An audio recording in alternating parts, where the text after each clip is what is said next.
قرآن کریم میں اللہ رب العزت ارشاد فرماتا ہے، لقد کان لکم فی رسول اللہ اسوۃ حسنہ۔ نبی کریم صلی اللہ تعالیٰ علیہ وسلم کی زندگی میں تمہارے لیے بہترین نمونہ ہے۔ کسی کی زندگی کسی کے لیے نمونہ اور طرز حیات نہیں ہوتی، لیکن آقا کریم صلی اللہ علیہ وسلم کی پوری زندگی پوری امت کے لیے نمونہ ہے، چاہے وہ جس بھی حیثیت سے ہو۔ ایک امیر انسان بھی آقا کریم علیہ الصلوۃ والتسلیم کی زندگی کو اپنا سکتا ہے، ایک غریب انسان بھی اپنا سکتا ہے، ایک تاجر انسان بھی اپنا سکتا ہے، ایک غیر تاجر انسان بھی اپنا سکتا ہے۔ چونکہ رحمت دو عالم صلی اللہ تعالیٰ علیہ وسلم کی زندگی سے ایک ایک چیز منسلک اور جڑی ہوئی ہے، انہی میں سے ایک اہم چیز ہے تجارت، جس کی وجہ سے آج میں نے اپنے گفتگو کو آداب تجارت پر منتخب کیا ہے۔ تجارت کے آداب کیا ہوتے ہیں؟ تجارت کا مطلب کیا ہوتا ہے؟ اپنی چیز کو خریدنا بیچنا، کاروبار کرنا، اشیاء کی خرید و فروخت کرنا، مکان و دکان کو بیچنا خریدنا۔ اس کے علاوہ جن جن چیزوں کا شمار لین دین سے ہوتا ہے اسے آپ تجارت کہہ سکتے ہیں۔ چونکہ میرے آقا کریم صلی اللہ تعالیٰ علیہ وسلم نے اپنی زندگی کا ایک حصہ تجارت میں گزارا ہے، اور آقا کریم صلی اللہ تعالیٰ علیہ وسلم کی اسی تجارت کے بدولت حضرت خدیجۃ الکبریٰ رضی اللہ تعالیٰ عنہا نے اسلام کو قبول کیا۔ آپ نے واقعات سن رکھے ہوں گے، نبی پاک صلی اللہ علیہ وسلم بغرض تجارت شام کا سفر کیا۔ پہلے تجارت کے قافلے ایک شہر سے دوسرے شہر جایا کرتے تھے، پھر میرے آقا کریم صلی اللہ علیہ وسلم نے تجارت کے بنیادی اصول کو دنیا کے سامنے پیش کیا۔ اگر ان اصول کی بنیاد پر قوم تجارت کرے گی تو نفع پائے گی، اور تجارت کا مقصد ہی ہوتا ہے نفع حاصل کرنا۔ کوئی ایک سامان 20 روپے میں لا کر کے 18 روپے میں نہیں بیچے گا، وہ 22 روپے میں بیچے گا، 25 روپے میں بیچے گا۔ تو تجارت نام ہی ہے نفع کو حاصل کرنا۔ کچھ لوگوں نے سود کو تجارت سے منسلک کر دیا، جبکہ اللہ فرماتا ہے احل اللہ البیع وحرم الربا، سود تو حرام ہے۔ عزیزان گرامی وقار، میں آداب تجارت پر گفتگو کرنے سے پہلے یہ چیز آپ کے ذہن میں ڈال دینا چاہتا ہوں کہ تجارت جو دنیا کی اشیاء ہے، ایک انسان اسے تشکیل نہیں دے سکتا ہے۔ ہر انسان کے اندر الگ الگ ہنر ہوتے ہیں۔ دنیا کے بہت سارے ساز و سامان ہیں، اور دنیا کی یہ اشیاء فقط ایک انسان تیار نہیں کرتا ہے۔ الگ الگ ہنر مند ہوتے ہیں، الگ الگ اشیاء ہوتی ہیں۔ میں اور چیزوں کو چھوڑ کر جو بات آپ کے ذہن میں کلی طور پر اتر جائے وہ سامنے پیش کرتا ہوں۔ ایک ساڑی ایک انسان اکیلا تیار نہیں کر سکتا ہے۔ جانتے ہیں کیوں؟ اس لیے کہ ساڑی تیار کرنے کے لیے سب سے پہلے دھاگے کا انتظام کرنا پڑے گا، اور وہ دھاگا تانی تننے والا لے کے آتا ہے، پھر وہ تن کر کے ایک تانی تیار کرتا ہے، تانی تیار کرنے کے بعد یہ تانی تیار کرنے والا الگ شخص ہوتا ہے اور دھاگے کو بیچ کر اسے فروخت کرنے والا یہ الگ شخص ہوتا ہے۔ پھر تیار کرنے کے بعد یہ تانی رنگنے والے کے پاس جاتی ہے اور یہ رنگنے والا انسان الگ ہوتا ہے۔ رنگنے کے بعد یہ تانی بنانے والے کے پاس جاتی ہے، بنانے والے انسان تانی الگ ہوتے ہیں، وہ تور پہ لپیٹتے ہیں جو، پھر وہ ساڑی بننے کے لیے لوم کے کھڈے پر تیار کی جاتی ہے، اس پہ رکھی جاتی ہے، تو پھر اس تانی کو تانی سے جوڑنے والا شخص الگ ہوتا ہے۔ پھر اس کے بعد اس تانی میں دونوں طرف سے دھاگے ڈال کر ڈھرکے کے ذریعے سے کپڑا تیار کرنے والا شخص الگ ہوتا ہے۔ پھر کپڑا اتر کر کے، ساڑی اتر کر کے اس کی کٹنگ کرنے والا، اسے کترنے والا شخص الگ ہوتا ہے۔ کترنے کے بعد نمبر ڈائی کا آتا ہے، اسے رنگنے کا آتا ہے، پھر اس کو کرنے والا الگ ہوتا ہے، اس پہ ماڑی ڈالنے والا الگ ہوتا ہے، اس کا تہ لگانے والا الگ ہوتا ہے، اس کو سجانے والا، اس کو سنوارنے والا ایک انسان الگ ہوتا ہے۔ پھر کہیں جا کر کے وہ ساڑی بیوپاری کے ہاتھ میں جاتی ہے، پھر وہ بیوپاری اپنے یہاں سے ہول سیل کی حیثیت سے دکاندار کو دینے والا الگ ہوتا ہے۔ پھر وہ ہول سیلر پھٹکریا دکان دینے والے کو الگ ہوتا ہے۔ پھر وہاں سے مال سپلائی ہوتی ہے اور پھر ساڑی کو خرید کر کے پہننے والی ذات الگ ہوتی ہے۔ ایک ساڑی سے جانتے ہیں 20 لوگ جڑے ہوتے ہیں، تو بتائیے تنہا ایک انسان ایک ساڑی کو بنا سکتا ہے؟ نہیں بنا سکتا ہے۔ یہ میں نے صرف ساڑی کی بات کی ہے، ساڑی کے ضمن میں بہت ساری چیزیں آتی ہیں۔ اگر رنگائی ہوتی ہے تو بکنی تیار کرنے والا، بکنی لانے والا، پھر اس کے بعد لوم ہے تو لوم کے ساز و سامان کو بیچنے والا، لوم ہے تو اس کو بنانے والا، لوم میں بھی الگ الگ طریقے کی تشکیلات ہوتی ہیں، الگ الگ طریقے کے کام ہوتے ہیں کہ اس کو کھڑا کرنے والا الگ ہوتا ہے، اس کا دھاگے دار الگ ہوتا ہے، پھنی میں تاگ لانے والا الگ ہوتا ہے، پھر اس کے پگھیے پہنانے والا الگ ہوتا ہے، اور تاگ اور پھنی کرنے والا الگ ہوتا ہے، ناکا پگھیا کرنے والا الگ ہوتا ہے، الگ الگ انسان ہوتے ہیں۔ پھر کہیں جا کر کے ایک ساڑی تیار ہوتی ہے، پھر اسے بیچا جاتا ہے، اسی کو تجارت کہتے ہیں۔ عزیزان گرامی وقار، تو آپ نے یہ خوب سمجھ لیا ہوگا کہ دنیا کی ایک چھوٹی سی بھی چیز تنہا ایک انسان تیار نہیں کرتا ہے، کئی لوگوں سے ہوتے ہوئے وہ چیز مارکیٹ میں آتی ہیں۔ تو قوم اور معاشرہ جو تشکیل پاتی ہے تو فقط ایک انسان کے ذریعے سے نہیں، لوگ ایک دوسرے سے جڑے ہوتے ہیں۔ اب یہ جڑنا باہمی محبت ہوگی تو قوم کامیاب ہوگی، اگر اس میں خیانت ہوگی، دھوکہ دہی ہوگی تو پھر قوم برباد ہو جائے گی۔ آج ہماری بربادی کا ذریعہ کیا ہے؟ تجارت کو آپ کیا سمجھتے ہیں؟ یہ تجارت پوری دنیا میں ہر انسان کرتا ہے، خرید و فروخت تو کون نہیں کرتا ہے؟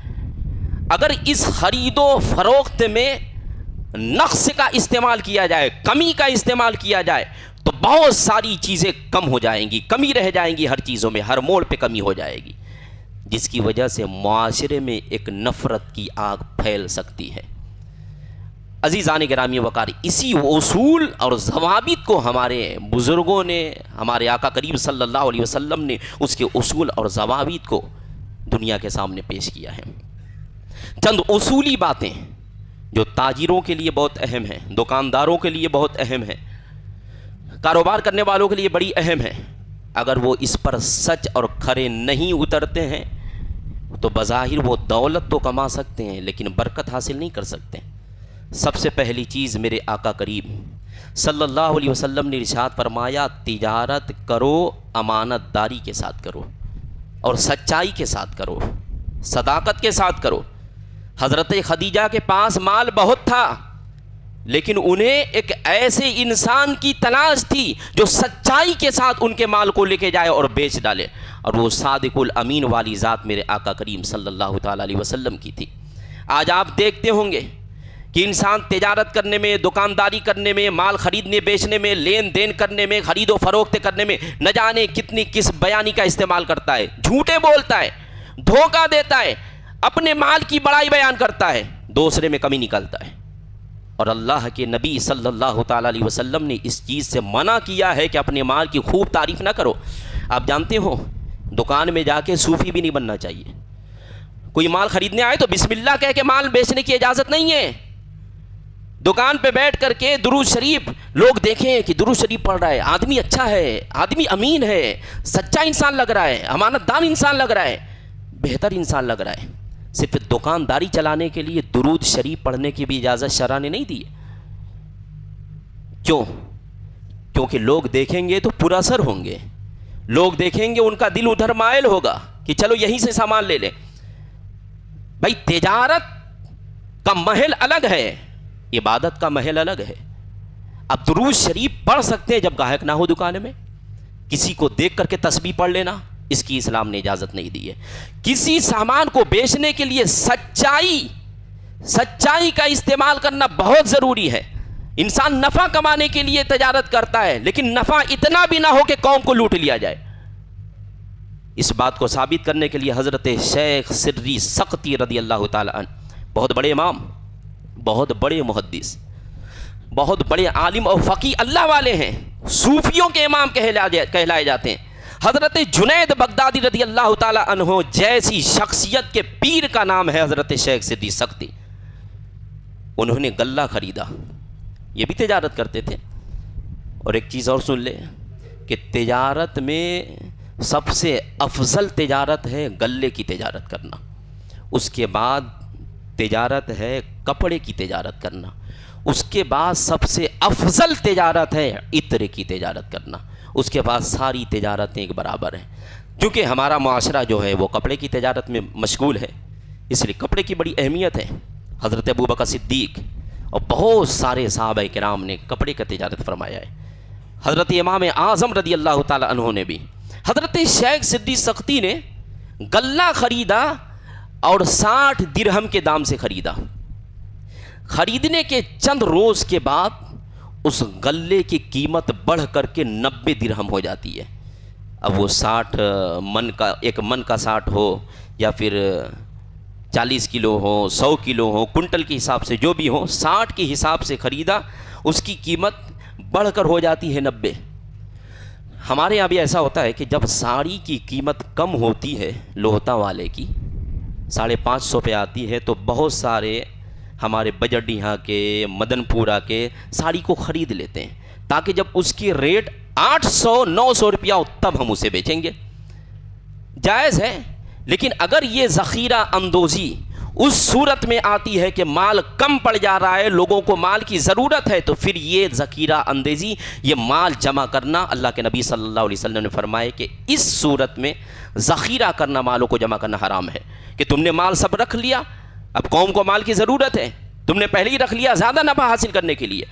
ہاں اگر مال کو لے کے رکھ لیا، بہت لوگ رمضان شریف آتے ہیں مال ابھی سے لینا شروع کرتے ہیں، لیکن مارکیٹ میں اگر مال کی کمی نہیں پڑ رہی تب تو جائز ہے، لیکن اگر اس کی ضرورت محسوس ہو رہی تو اب ذخیرہ اندوزی کرنا یہ ناجائز اور حرام ہو جائے گا۔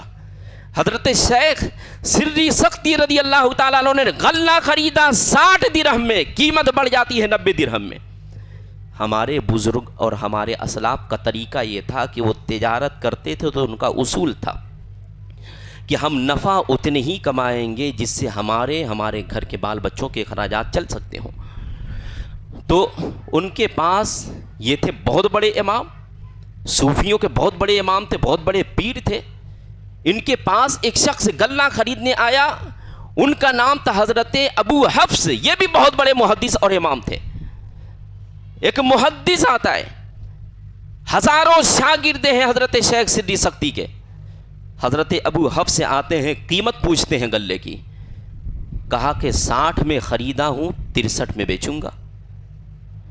کہا کہ مارکیٹ میں اس وقت اس کے دام 90 ہے، 90 ہے تو آپ کی دیانت داری، آپ کی صداقت، آپ کی امانت داری بہت مشہور ہے، آپ کا سامان بڑا اچھا ہوتا ہے، اس لحاظ سے میں 90 نہیں بلکہ آپ کو 96 درہم دوں گا۔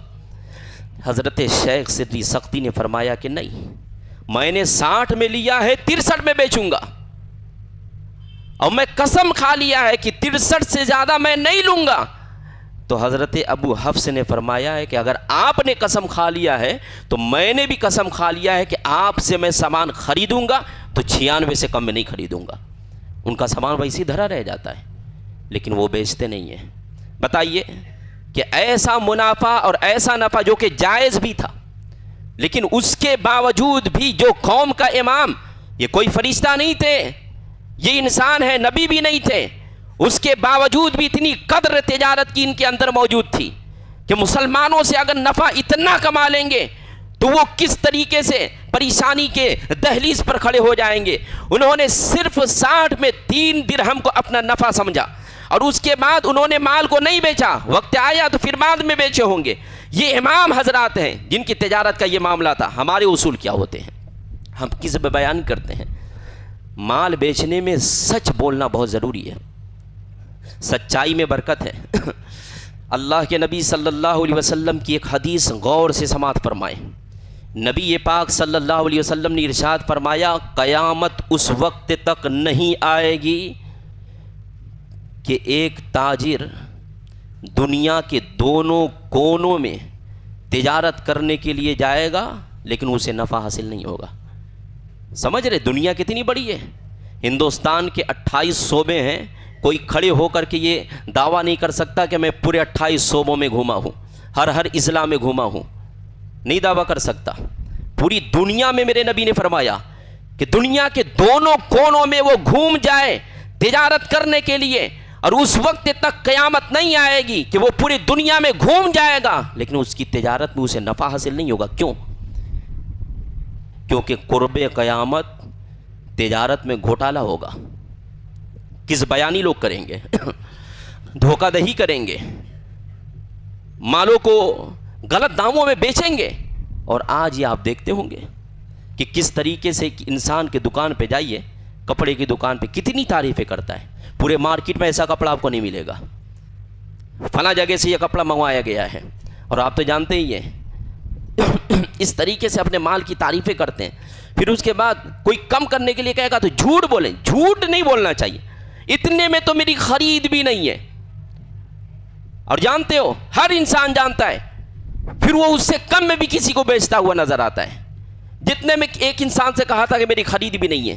یہ کذب بیانی ہے۔ اور جانتے ہو میرے آقا کریم صلی اللہ علیہ وسلم نے ارشاد فرمایا، اگر حلفیہ انداز میں قسم کھا کھا کر کے کوئی مال بیچتا ہے تو اس مال میں کثرت تو ہوتی ہے، قسم سے کہہ رہا ہوں، اللہ کی قسم یہ میرے نہیں پڑے گا بھائی، اتنے میں نہیں پڑے گا، اس طریقے سے مال بیچتے ہیں، نہیں پڑے گا اتنے میں خرید بھی نہیں آتی، پھر قسم کھاتے ہیں، سامنے والا اتنا مطمئن ہو جاتا ہے کہ اتنا یہ رینگ رہا ہے، اتنا قسم کھا رہا ہے، جھوٹ تو نہیں بولتا ہوگا نا، لیکن اس کا قسم جھوٹ ہوا کرتا ہے، جس کی وجہ سے میرے نبی نے ارشاد فرمایا کہ قسم کے انداز میں، حلفیہ انداز میں کوئی مال بیچتا ہے تو پیسہ تو حاصل کر لیتا ہے لیکن اس پیسے میں برکت نہیں ہوتی ہے۔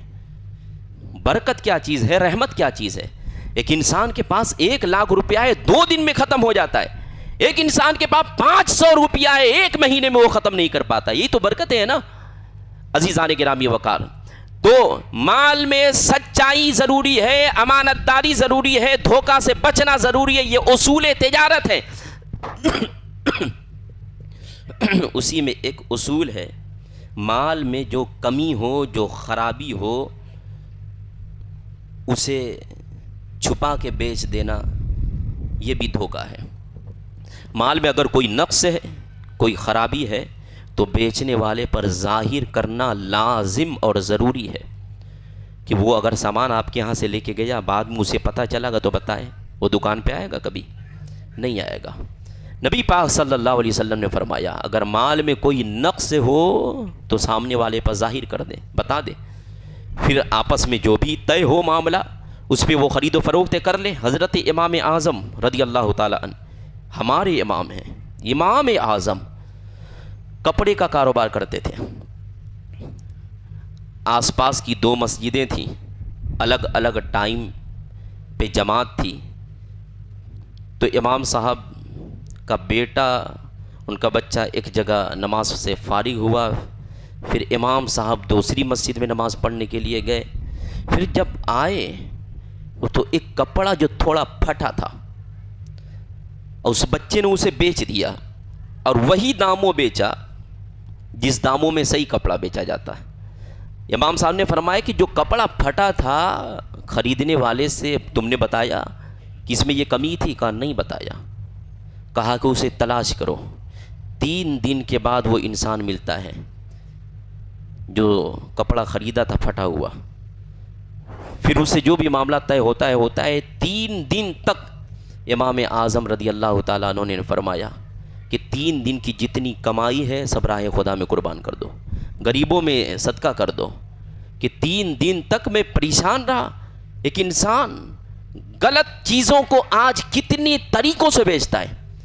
آج مارکیٹ میں کتنی بھی لولی لنگڑی خراب سامانے انسان بنا دے بک جاتی ہے، بک جائے گی۔ کوئی بھی چیز ہو جو بنتی ہے وہ بکتی ہے، کوئی ایسی چیز نہیں ہے جو بنے اور نہ بکے۔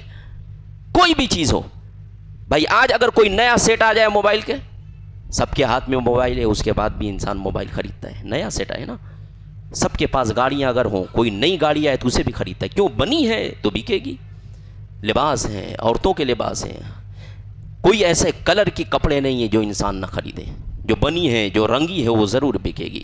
عزیزان گرامی وقار، تو یہ تجارت کے اصول ہے کہ جو کمی ہے انسان آج چھپاتا ہے جبکہ اسے ظاہر کر دینا چاہیے، اور برکتیں اسی میں ہیں۔ اب جانتے ہو کہ تجارت میں برکت کتنی ہے؟ میرے نبی کریم صلی اللہ تعالی علیہ وسلم نے ارشاد فرمایا کہ پورے دنیا میں جو رزق ہیں اس کے 10 حصے ہیں، 10 حصے ہیں، اور 9 حصہ رزق اللہ نے تجارت میں رکھا ہے، اور 1 حصہ اس کے باقی کاموں میں رکھا ہے۔ تجارت میں اتنی برکتیں ہیں کہ انسان جب تجارت کرتا ہے تو پتہ نہیں چلتا کہ یہ مال کہاں سے آ رہا ہے، اتنے پیسے کہاں سے آ رہے ہیں، اتنی برکتیں کہاں سے ہو رہی ہیں۔ حضرت عبد الرحمن ابن عوف، صحابہ کی ذات کے دیکھ لو، نبی پاک صلی اللہ تعالی علیہ وسلم نے ایک صحابی کو پتا بیچتا ہوا دیکھا۔ ہمارے یہاں بھی پتے کبھی کبھی بیچے جاتے ہیں، وہ پان کھانے کے لیے پتے بیچتے ہیں۔ وہ پتا بیچتا ہوا دیکھا کہ اس پتے سے کپڑے کی گیلا پن کو سوکھا کیا جاتا تھا۔ قرض نام تھا اس پتے کا، پتے کو بیچتے۔ نبی پاک صلی اللہ علیہ وسلم نے اس کی تعریف بیان کی، اور وہ بیچتے تھے، بڑا نفع حاصل کرتے تھے۔ اس کے بعد وہ سوچے کہ چلو پتا چھوڑ کے کوئی اور کام شروع کر دے، تو کوئی دوسرا کام شروع کرتے تو اتنی برکت نہیں ہوتی۔ نبی پاک صلی اللہ علیہ وسلم نے ان کے لیے پتے کو پسند کیا تھا، تو وہ سارے کاموں کو چھوڑ کے پھر پتا بیچنے پہ آ جاتے تھے۔ وہ پتا نہیں جو ہمارے نقشے کا پتا ہوتا ہے، لوم پہ چڑھاتے ہیں۔ عزیزان گرامی وقار، کوئی صحابی دودھ کا کام کر رہا ہے، دودھ بیچ رہا ہے، کوئی صحابی معماری کا کام کر رہا ہے، حضرت ابو بکر صدیق، حضرت عثمان، حضرت عمر، یہ کپڑے کا ہے، چمڑے کا ہے، یہ سارے کام انجام دیتے تھے، ان کی خرید و فروخت کرتے تھے۔ حضرت عثمان غلے کو خریدا کرتے تھے، بیچا کرتے تھے۔ حضرت عبد الرحمن ابن عوف عشرہ مبشرہ میں سے بھی ہیں، اور ساتھ میں سارے صحابہ میں سب سے امیر حضرت عبد الرحمن ابن عوف تھے۔ نبی کریم صلی اللہ تعالی علیہ وسلم نے ایک رات خواب دیکھا، اور جب صبح اللہ کے نبی صلی اللہ علیہ وسلم باہر تشریف لائے کاشان اقدس سے، تو آنکھ سے آنسوؤں کے موتیاں نکل رہی تھی، اور نبی پاک صلی اللہ علیہ وسلم نے فرمایا این عبد الرحمن، عبد الرحمن ابن عوف کہاں ہیں؟ جلدی بلاؤ میرے پاس۔ حضرت عبد الرحمن ابن عوف کو بلایا گیا۔ بہت بڑے تاجر تھے، بڑا نفع حاصل کمایا تھا۔ کوئی کام شروع کرتے، کوئی کام کسی چیز کو خریدنا ہوتا، کسی چیز کو بیچنا ہوتا، اس وقت تک اس میں ہاتھ نہیں لگاتے جب اللہ کے نبی صلی اللہ علیہ وسلم جب تک اجازت نہ دیتے۔ حضور صلی اللہ علیہ وسلم نے کہہ دیا کہ اسے خرید لو، خرید لیتے، بڑا نفع حاصل کرتے۔ حضرت عبد الرحمن ابن عوف آئے، نبی پاک صلی اللہ تعالی علیہ وسلم ان سے سینے سے لگا لیتے ہیں انہیں، اور پھر روتے ہیں۔ نبی پاک صلی اللہ علیہ وسلم نے فرمایا اے عبد الرحمن، میں نے رات خواب یہ دیکھا کہ قیامت برپا ہے، سب کے سب جنت میں چلے گئے، سب کے سب جنت میں چلے گئے، اور میں تمہارے انتظار میں کھڑا رہا کہ عبد الرحمن آئے، عبد الرحمن آئے تو اس کے ساتھ میں جنت میں جاؤں۔ بہت دیر کے بعد تم پسینے میں شرابور ہو کر کے آئے، پسینوں میں شرابور تھے۔ کہا یا رسول اللہ، میری غلطی کیا تھی؟ ایسا کیوں؟ فرمایا اس لیے کہ اللہ نے تمہیں مال زیادہ دیا ہے نا، تو تم حساب دے رہے تھے، اس کی وجہ سے تاخیر ہو گئی۔ اگر مال ہے تو حساب بھی دینا پڑے گا۔ حضرت عبد الرحمن ابن عوف رضی اللہ تعالیٰ عنہ کو اللہ نے بہت مال عطا فرمایا تھا، اور انہوں نے پھر اللہ کے نبی صلی اللہ علیہ وسلم کے پاس اس کے بعد 100 گھوڑے مع ساز و سامان کے، یعنی اس پہ جتنے اناج آ سکتے ہوں، جتنے غلے آ سکتے ہوں، سب لا کر نبی پاک صلی اللہ علیہ وسلم کے خدمت میں پیش فرمایا۔ یہ عبد الرحمن ابن عوف ہیں کہ نبی پاک صلی اللہ علیہ وسلم کے وصال ظاہری کے بعد نبی پاک صلی اللہ علیہ وسلم کے حجرے اقدس کے پاس آ کے اکڑو بیٹھ جاتے ہیں، اپنے سر کو پکڑ لیتے ہیں اور پکڑ کے رونا شروع کر دیتے ہیں۔ وصال اقدس کے بعد جب روتے ہیں آواز بلند ہوتی ہے، گھر میں سے ام المومنین حضرت ام سلمہ رضی اللہ تعالی عنہا تشریف لاتی ہے۔ کہا بیٹے عبد الرحمن یہ تم رو کیوں رہے ہو؟ کہا رو اس لیے رہا ہوں کہ ظاہری طور پہ اللہ کے نبی صلی اللہ علیہ وسلم دنیا میں نہیں ہے، میں کوئی بھی تجارت کرتا تھا، کوئی بھی کام کرتا تھا، پیارے آقا کریم صلی اللہ علیہ وسلم فرما دیتے تھے میں کرتا تھا، اس میں بڑی برکتیں ہوتی تھیں، اور آج بھی میں کام کر رہا ہوں، برکتیں اتنی ہو گئی، مال اتنا زیادہ ہو گیا ہے کہ میں اپنے مال کا حساب بھی نہیں لگا سکتا ہوں، اتنا مال ہو گیا ہے کہ میں اسے گن بھی نہیں سکتا ہوں، اسے میں شمار نہیں کر سکتا ہوں، اتنا مال ہو گیا ہے میرے پاس، آپ کو یہ حل بتائیے۔ حضرت ام سلمہ نے فرمایا کہ میں محبوب کریم جیسی نہیں، لیکن ہاں میں یہ کہتی ہوں کہ تم اپنے مال میں سے آدھا مال صدقہ کر دو۔ ہو جاتے ہیں آدھا مال پورا صدقہ کرتے ہیں، پھر آ کے رو کے کہتے ہیں اے ام المومنین اب تو آپ ہمارا ساتھ دیں گی نا، اب تو میں حساب سے بچ جاؤں گا، اب تو میں تو نہیں پکڑا جاؤں گا نا۔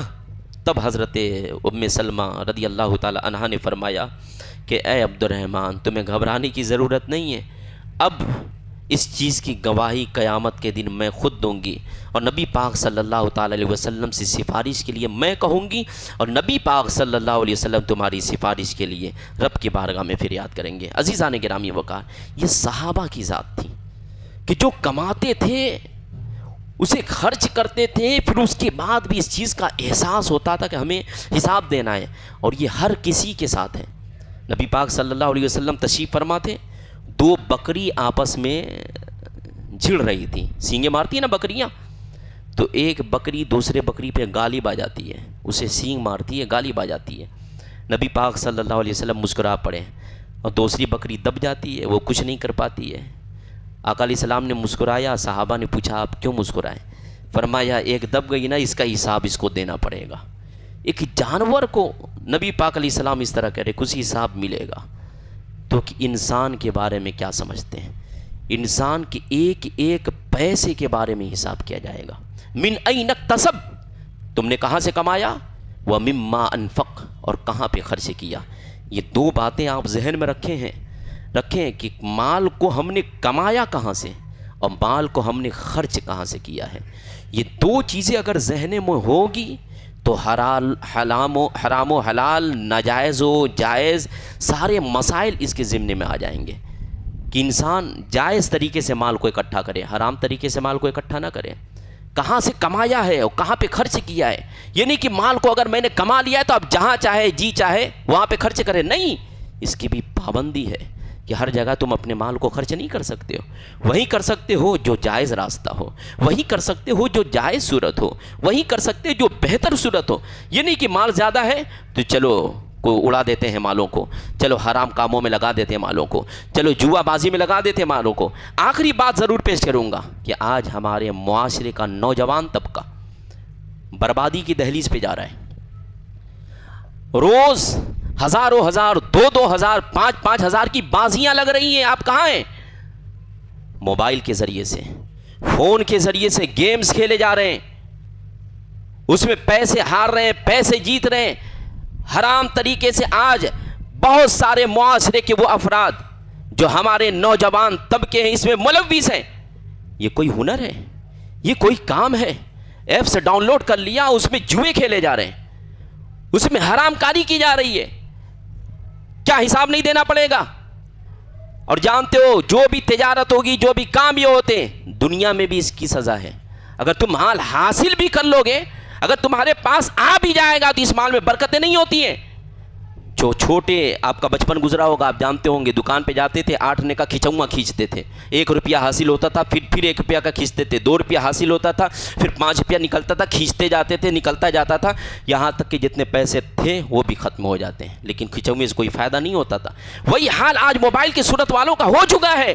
1000 روپیہ ادھار لینا، پھر کسی سے مانگیں گے، پھر کسی کے موبائل سے اپنے موبائل پہ ٹرانسفر کریں گے، پھر اسے کھیلیں گے، ہاریں گے، پھر کبھی جیتیں گے، پھر وہ بھی ہار جائیں گے۔ اسی میں آج قوم ملوث ہے، تباہ و برباد ہو رہی ہے، جس کی وجہ سے دن بھر انسان موبائل میں لگا رہ رہا ہے، راتوں میں موبائل میں لگ رہا ہے، کوئی ہنر نہیں، اور جس کے پاس ہنر نہیں وہ کامیاب نہیں ہو سکتا ہے۔ حضرت عمر کا قول دیکھو، حضرت عمر فاروق نے فرمایا، اے نوجوانوں، اے مسلمانوں، تم ہنر کو حاصل کرو، ہنر کو حاصل کرو، کیونکہ اس ہنر کی تمہیں سخت ضرورت پڑے گی۔ آج ہمارے پاس صرف ایک ہی ہنر ہے نا، ہم ساڑی کا کام کرتے ہیں، اب تو دھیرے دھیرے کچھ لوگ کارپینٹر میں چلے گئے، دھیرے دھیرے کچھ لوگ مستری میں چلے گئے، لیکن صحابہ کی گلیاں ایک ایک ہنر سے بھری تھیں۔ کوئی دودھ کا کام کر رہا ہے، کوئی چمڑے کا کام کر رہا ہے، کوئی مٹی کے برتنوں کو بنا رہا ہے، مٹی کا کام کر رہا ہے، کوئی لوہا کا کام کر رہا ہے، کوئی زرہیں بنا رہا ہے۔ اس طریقے سے صحابہ کے کام بٹے ہوئے تھے، کوئی تجارت کر رہا ہے، کوئی کپڑوں کی، کوئی گلوں کی، کوئی اناج کی۔ ہم کیوں نہیں بکھرے ہیں؟ ہمیں بھی بکھرنا چاہیے، ہمیں بھی سارے معاش پر ہاتھوں کو جمانا چاہیے، ایک ایک ہنر کو سیکھنے کی کوشش کرنی چاہیے۔ ایک انسان کے گھر میں نہ جانے کتنی اشیاء ہوتی ہیں، انسان اسے خرید کر لاتا ہے۔ انسانوں کو گھروں میں بہت سارے ہنر کی ضرورت پڑتی ہے، دیوار قائم کرنے کی، چھتیں کرنے کی، لائٹنگ ہے، بجلی ہے، لیکن ہمیں پہلے تو دوسروں سے کروانا پڑتا تھا، لیکن اب ہمارے معاشرے کے کچھ لوگ اس میں آ گئے۔ آنا چاہیے، ہنریں بانٹیں، ہنر سیکھیں۔ الگ الگ انسان، الگ الگ قوم کے، الگ الگ خاندان کے، الگ الگ گھر کے الگ الگ ہنر سیکھیں گے، یہ ایک دوسرے کے کام آئیں گے، ایک دوسرے سے کام آئیں گے، ملنساری ہوگی، محبت ہوگی۔ عزیزان گرامی وقار، اس لیے ہنر کو فروغ دیں، نئے ہنر کو لوگوں کو سکھانے کی کوشش کریں۔ اگر ہنر ہو تو اسے چھپانے کی کوشش نہیں بلکہ پھیلانے کی کوشش کریں، اس سے قوم کا فائدہ ہوگا، ہمارا فائدہ ہوگا، معاشرے کا فائدہ ہوگا۔ عزیزان گرامی وقار، پھر اللہ کے نبی صلی اللہ علیہ وسلم کے پیارے صحابی حضرت عمر فاروق فرماتے کہ مجھے جب کوئی نوجوان پسند آتا، اس کا اخلاق، اس کی بولی، اس کی بات چیت، اس کے کردار جب مجھے پسند آتا نا تو میں اس کے بارے میں ضرور پوچھتا کہ یہ بندہ کرتا کیا ہے، یہ کون سا کام کرتا ہے۔ تو جب اس کے بارے میں یہ پتہ چلتا کہ یہ کام نہیں کرتا ہے تو کہتے ہیں نا حضرت عمر کہ اس کی قدر میرے دماغ سے، میرے دل سے اس کی قدر نکل جاتی۔ اس سے پتہ کیا چلا کہ انسان جو کام کرتا ہے اس کی قدر بزرگوں میں بھی ہوتی ہے، گھروں میں بھی ہوتی ہے، محلے میں بھی ہوتی ہے، قوم میں بھی ہوتی ہے، معاشرے میں بھی ہوتی ہے، اور جو کام نہیں کرتا ہے اس کے گھر میں بھی عزت نہیں ہوتی، نہ محلے میں عزت ہوتی ہے۔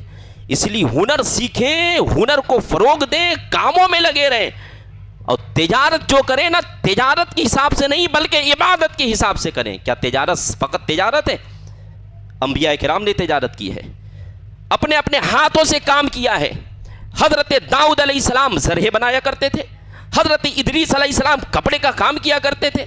یہ انبیاء کرام کی ذاتیں جو اپنے ہاتھوں سے کام کرتے، حضرت ابراہیم ہے، حضرت اسماعیل ہے، یہ کام کرتے۔ کوئی بکریاں چراتا، نبی کریم صلی اللہ علیہ وسلم نے بھی بکریاں چرائی ہیں، کیوں؟